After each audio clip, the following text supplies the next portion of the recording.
በህይወቴ መስራት ያለብኝ እየሰራው እንዳልሆነ ይሰማኛል። ለነገ ቀጠሮ እየሰጠው ዛሬን ሳልሰራ ሰንፌያለሁ። እቻለም እንደምፈልጋት እንዳስብኳት እየሆነችልኝ አይደለም።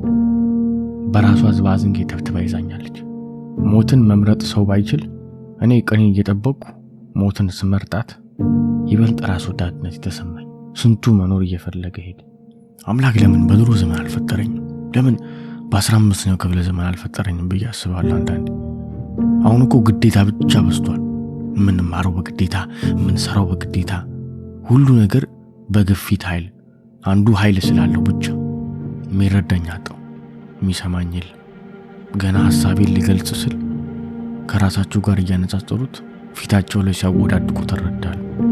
እንኳን ከዛ ሰው ጋር ላወራ ይቀርና የጀመርኩትን ሳልጨርስ ጥዬ እወጣለሁ። ጊዜው ነጎደ፣ ትልቅ ሰው ሆነ።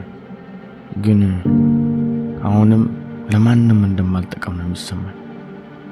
ሰዎች ግን ከኛ ለምን ብዙ ይጠብቃሉ?